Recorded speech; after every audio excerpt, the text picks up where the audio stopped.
इस हम लोग आगे एक नए वीडियो पर आज हम लोग देखने वाले हैं क्लास 12th फिजिक्स के बहुत इंपॉर्टेंट ऑब्जेक्टिव क्वेश्चन। और मैं बता दूं कि आज के क्लास इतने ज़्यादा इंपॉर्टेंट होने वाले हैं क्योंकि आज के क्लास से 3 से 4 ऑब्जेक्टिव एग्जाम में रहेंगे ही रहेंगे। अगर आपका भी सपना है कि एग्जाम में 70 में 70 लाना है और एग्जाम में एक भी क्वेश्चन आपसे गलत ना हो, चाहे ऑब्जेक्टिव चाहे सब्जेक्टिव, तो आप पूरे वीडियो में बने रहिए और जितने भी वीडियो अपलोड किए जा रहे हैं प्रॉपर वीडियो को वॉच करते हुए चलिए। आप नहीं भी पढ़े हैं तो घबराने की जरूरत नहीं है, बशर्ते आपको प्रतिदिन वीडियो को वॉच करते हुए चलना है। और प्रतिदिन वीडियो को वॉच करते हुए चलेंगे तो मैं निश्चित कहता हूं कि आप उतना बेहतर करेंगे जितना आप खुद से वादा नहीं है। तो बस आप बिल्कुल पढ़ते रहिए और बेहतरीन के तलाश में रहिए, बेहतरीन होगा ही होगा, कोई नहीं रोक सकता है बेहतरीन करने से। चलिए तो वीडियो को स्टार्ट करते हैं और एक एक करके क्वेश्चन को समझते हुए चलते हैं लोग। तो देखिए इसमें पहला क्वेश्चन क्या दे रखा है कि विद्युत का सबसे अच्छा चालक निम्न में से कौन सा है। सबसे अच्छे की बात की है, ध्यान से देखिएगा। पहला है चांदी, दूसरा है तांबा, तीसरा है सोना और चौथा है जस्ता। तो मैं बता दूं कि इसका राइट जवाब जो होने वाला है वो होने वाला है चांदी, क्योंकि चांदी के तार जो होता है उसमें विद्युत का चालन बहुत आसानी से और बहुत अच्छे से हो जाता है। इसलिए इसका राइट जवाब क्या होने वाला है, ए नंबर बिल्कुल क्या होने वाला है, सही होने वाला है। एक बात ध्यान रखिएगा, जहां पे भी हमको एक्स्ट्रा बताना होगा, एक्स्ट्रा में बताऊंगा, उसको ध्यान आप लोग रख लीजिएगा। अगला क्वेश्चन देखिए क्या है। वोल्ट मीटर मापता है, किसको मापता है, प्रतिरोध को कि विभवांतर को कि धारा को कि कोई नहीं। तो मैं बता दूं कि वोल्ट मीटर जो होता है ना वो किसको मापता है, तो याद रखिएगा विभवांतर को मापता है। किसको नापता है, तो विभवांतर को नापता है, इस बात को ध्यान रखिएगा। और ये एग्जाम में कई बार पूछा गया है। और धारा को मापने वाले यंत्र में एक्स्ट्रा बता देता हूं, धारा को जो मापने वाला यंत्र है उसका नाम है अमीटर, और ये बहुत ज्यादा इंपॉर्टेंट है। और दो तीन पॉइंट आप लोगों को मैं बता देता हूं। एमीटर का प्रतिरोध होता है कितना, शून्य होता है, लेकिन वोल्ट मीटर का प्रतिरोध कैसा होता है, अनंत होता है। ये भी आप लोगों को पॉइंट दूसरा याद कर लेना है। पहला कि वोल्ट मीटर द्वारा विभवांतर को मापा जाता है, और धारा को मापने वाले यंत्र क्या कहलाता है, एमीटर कहलाता है। एमीटर का प्रतिरोध कितना होता है, शून्य होता है। और यही वोल्ट मीटर का कितना होता है, तो याद रखेंगे अनंत होता है। देखिए जो भी एक्स्ट्रा बताया जा रहा है प्लीज आप लोग को ध्यान रखेंगे तो निश्चित आप बहुत बेहतर करेंगे। और हमें उम्मीद है कि आप उतना बेहतरीन करने वाले हैं जितना आप खुद नहीं सोचते हैं। अगले क्वेश्चन पे आ जाते हैं, देखिए क्या है। प्रतिरोधों के समानांतर क्रम में निम्न में से कौन सी राशि समान रहती है, विभवांतर रहता है कि धारा रहता है कि विभवांतर और धारा दोनों, और इनमें से कोई नहीं। तो मैं बता दूं कि 80 नंबर का जो राइट आंसर होने वाला है वो ए नंबर बिल्कुल सही होने वाला है। हमेशा क्या समान रहता है, तो हमेशा समान रहता है विभवांतर, और इस बात को ध्यान रखेंगे। अगले क्वेश्चन देखिए, अगला जो क्वेश्चन दे रखा है, इस टाइप के क्वेश्चन तो एक क्वेश्चन तो 100% एग्जाम में हर साल रहता है। इसलिए इस क्वेश्चन को बिना इग्नोर किए हुए अच्छे से इसको देखना है, और अच्छे से देखेंगे तो निश्चित आप बहुत बेहतरीन करेंगे। चलिए तो क्वेश्चन देख लेते हैं क्या है कि कार्बन प्रतिरोध का रंग कोड में पीला रंग का मान कितना होता है। पीला रंग का मान पूछ रहे हैं ना, एक होता है कि दो होता है कि तीन होता है कि चार होता है। तो मैं बता दूं कि पीले रंग का कितना होता है, तो पीले रंग का होता है कितना, चार होता है। राइट जवाब इसका क्या होने वाला है, चार होने वाला है। लेकिन हाँ, मैं बहुत सारे रंग का चर्चा में कर रहा हूं, आप उसको नोट डाउन कर लीजिएगा। जितना भी है वो बता देता हूं मैं। काला रंग का अगर पूछता है तो आपको याद रखना है शून्य होगा। कितना होगा, शून्य होगा। वही अगर आपसे पूछेगा भूरे रंग का, तो भूरे रंग का याद रख लेना कितना होगा, एक होगा। वही आपसे अगर लाल के बारे में चर्चा करेगा कि लाल रंग का कितना होगा, तो आपको याद रखना है कितना होगा, दो होगा। लाल रंग का कितना होगा, दो होगा। वही अगर आपसे पूछेगा नारंगी का, किसका पूछेगा, नारंगी का आखिर पूछता है कि कितना होगा, तो नारंगी का तीन याद रख लेना है। और वही मैंने आप लोग को किसका पूछा था, पीला रंग का पूछा था, तो पीला रंग का कितना याद रख लेना है, चार याद रख लेना है। कितना, चार। और भी लिख देता हूं, अभी इसको नोट डाउन करिए। काला का कितना होगा, शून्य होगा। भूरा का अगर पूछता है कितना होगा, एक होगा। लाल का पूछेगा तो कितना होगा, दो होगा। नारंगी का पूछेगा तो तीन होगा, और पीला का पूछेगा तो कितना होगा, चार होगा। याद हो गया। अगले पे देख लेते हैं। हरा का अगर पूछता है तो याद रखिएगा छह होगा। हरा का कितना होता है, छह होता है। वही अगर आपसे हरा के बाद आप लोग को पूछ देता है नीला, हरा के बाद क्या पूछ देगा, अगर नीला का पूछता है तो नीला का याद रखिएगा सात। नीला का कितना याद रखना है, रुक जाइए को मैं, यहाँ पे मिस्टेक हुआ है, हरा का 5 होता है, हरा का 5 कर लीजिएगा और नीला का कितना कर लीजिएगा, 6 कर लीजिएगा। वही अगर बैगनी का पूछता है, भी लिख देता है, मतलब बी माने क्या, बैगनी, तो आपको याद रखिए क्या चीज, 7 होता है। बैगनी कितना होता है, 7 होता है, याद हो गया।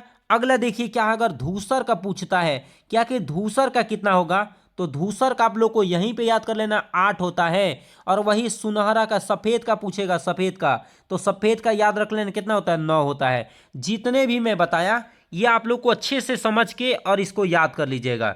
अगला क्वेश्चन देखिए क्या है, 1 एम्पियर बराबर कितना होता है। तो 1 एम्पियर का फॉर्मूला पहले मैं बता दूं कि आप लोगों ने पढ़ा होगा, Q बराबर क्या होता है, आई इंटू टी, आप लोगों को पढ़े हैं। तो इसमें आई का मान अगर निकालना होता है तो क्या होता है, आई बराबर होता है Q बाई टी। तो Q को हम लोग किससे सूचित करते हैं, तो आवेश का होता है एसआई मात्रा कूलाम होता है, क्या होता है, कूलाम होता है। और ये टी का क्या होता है, समय होता है। इसलिए इसका राइट जवाब पहला नंबर बिल्कुल क्या होने वाला है, सही होने वाला है, याद रख लेंगे। अगला देखिए क्या दे रखा है कि विद्युत वाहक बल की इकाई क्या होती है।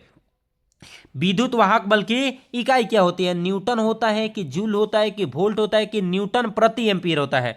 तो मैं बता दूं कि इसका राइट जवाब जो होने वाला है वो सी नंबर होने वाला है, क्या होता है, वोल्ट होता है, याद रखेंगे।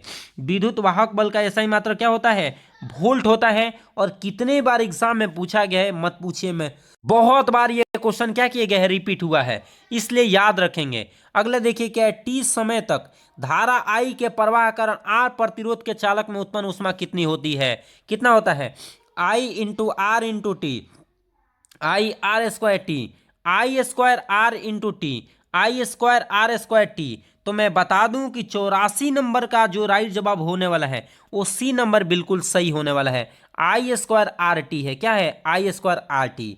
ये बहुत इंपॉर्टेंट है और कई बार पूछा गया है। अगला है कि शक्ति गुणांक के लिए निम्न में से कौन सा संबंध सही है। शक्ति गुणांक का पूछ रहा है, शक्ति गुणांक का क्या होगा, यथार्थ माध्यमिक शक्ति गुणे क्या आभासी माध्यमिक शक्ति। कि दूसरा क्या दे रखा है कि शक्ति के बराबर क्या होता है, आभासी माध्यमिक शक्ति की यथार्थ माध्यमिक शक्ति। और तीसरा दे रखा है क्या चीज, यथार्थ माध्यमिक शक्ति आभासी माध्य शक्ति। तो मैं बता दूं कि 85 नंबर का जो राइट जवाब होने वाला है वो सी नंबर बिल्कुल सही होने वाला है। क्या होने वाला है, यथार्थ माध्य शक्ति और आभासी माध्य शक्ति होगा। सी नंबर क्या होने वाला है, बिल्कुल सही होने वाला है और इसका राइट जवाब यही होने वाला है। अगले देखिए क्या है, इसका आंसर तो मैं आपसे लूंगा। कार्बन प्रतिरोध के हरे रंग कोड का मान कितना होता है।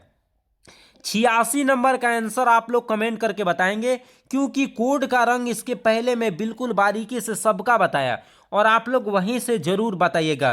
प्लीज आप लोग पढ़ रहे हैं ना तो मेहनत दिखाइएगा कि हम लोग पढ़ रहे हैं तो बारीकी से पढ़ रहे हैं, तभी जाके आप 100% अच्छा काम करेंगे और तब जाके आप लोग का 400 प्लस रिजल्ट आने वाला है। ऐसे सोचेंगे ना कि बिना पढ़े हुए आ जाए तो पॉसिबल नहीं है। आप लोगों को पढ़ना होगा और एक दिन पढ़ने से बिल्कुल नहीं होता है, हर रोज पढ़ना होगा और प्रयास करेंगे तो सफलता आपकी कदमों में जरूर होगी। तो प्लीज आप लोग पढ़िए। अगला क्वेश्चन क्या है कि पदार्थ की प्रतिरोधकता के लिए निम्न में से कौन सा सही है। क्या दे रखा है, रो बराबर आर ए बाई क्या दे रखा है, एल दे रखा है। रो बराबर क्या, एल बराबर बट्टा में क्या, आर इंटू ए दे रखा है और रो बराबर आर एल बट्टा में ए। और यहाँ पे पी बराबर क्या होता है, रो, इसको बोलते हैं रो, आर इंटू एल इंटू ए। तो मैं बता दूं कि 87 नंबर का जो राइट आंसर होने वाला है, जो राइट जवाब होने वाला है वो ए नंबर बिल्कुल क्या होने वाला है, सही होने वाला है। अगले क्वेश्चन पे आ जाते हैं। देखिए क्या है कि विभव प्रवणता बराबर होती है, विभव प्रवणता बराबर क्या होती है, dx by d v, d x into d v, d v by d x और इनमें से कोई नहीं।